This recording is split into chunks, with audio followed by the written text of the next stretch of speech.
এক বোন প্রশ্ন করেছেন, হুজুর শীতের রাতে ফরজ গোসলের ভয়ে আমি আমার স্বামীকে আমার সাথে থাকতে দিই না, এখন কি আমার গুনাহ হবে বা এখন করণীয় কি? খুব জটিল একটা প্রশ্ন। এই প্রশ্নটা সাধারণত কেউ করে না। এক বোন হোয়াটসঅ্যাপে আমাকে এই প্রশ্নটা করেছে যে তিনি বলছেন, তিনি বোঝাতে চেয়েছেন, হুজুর যেহেতু ফরজ নামাজ ফজরের নামাজ আমাকে পড়তে হয়, আর রাতের বেলা যদি আমরা একসাথে থাকি তাহলে তো আমাকে ফরজ গোসল করতে হবে, আর আমাদের এখানে গরম পানির কোনো ব্যবস্থা নাই, ঠান্ডা পানিতে আমাকে গোসল করতে হয়, এই ভয়ে আমি আমার স্বামীকে থাকতে দিই না আমার সাথে, এই জন্য আমার স্বামী আমার উপর রাগ করে। এখন এটার করণীয় কি? আমি কি আমার স্বামীর হক নষ্ট করেছি কিনা, এটা একটা প্রশ্ন।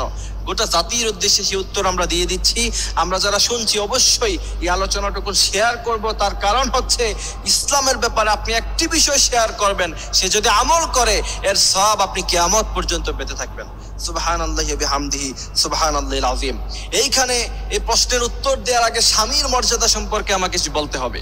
বিশ্বনবী সাল্লাল্লাহু আলাইহি সাল্লাম বলছেন, তোমাদের মধ্যে তোমাদের স্বামীদের মর্যাদা এত আকাশচুম্বী, যদি পৃথিবীতে আল্লাহ ব্যতীত অন্য কাউকে সিজদা দেওয়ার অথরিটি অনুমতি থাকতো তাহলে আমি গোটা পৃথিবীর সমস্ত মেয়ে লোকদেরকে বলতাম তোমরা তোমাদের স্বামীর পায়ে সিজদায় লুটিয়ে পড়ো। এ হচ্ছে স্বামীর মর্যাদা।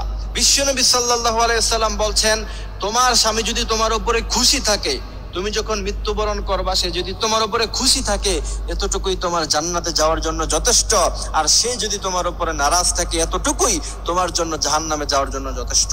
এ হচ্ছে স্বামীর মর্যাদা। এবার আসেন যে শীতের রাতে শুধুমাত্র ফরজ গোসলের ভয়ে আপনি যদি আপনার স্বামীকে আপনার সাথে থাকতে না দেন, আপনার গুনাহ হবে কিনা বা করণীয় কি?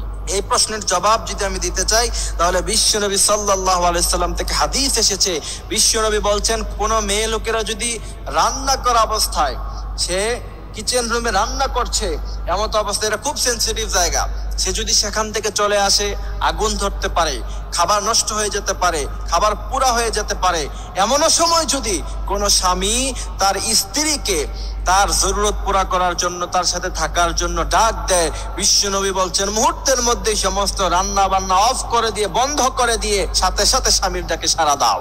এরপরে দ্বিতীয় নাম্বার হাদিস, বিশ্বনবী সাল্লাল্লাহু আলাইহি সাল্লাম বলছেন, কোন স্বামীর তার চাহিদা হলো যে সে তার স্ত্রীর সাথে থাকবে এবং স্ত্রীকে সে আহ্বান করলো, সেই স্ত্রী যদি সেই স্বামীর ডাকে সাড়া না দেয়, বিশ্বনবী বলছেন ফজরের নামাজ পর্যন্ত, যতক্ষণ পর্যন্ত না সকাল হয় ততক্ষণ পর্যন্ত ফেরেশতারা তার উপরে, সেই নারীর উপরে লানত দিতে থাকে। কত বড় কথা!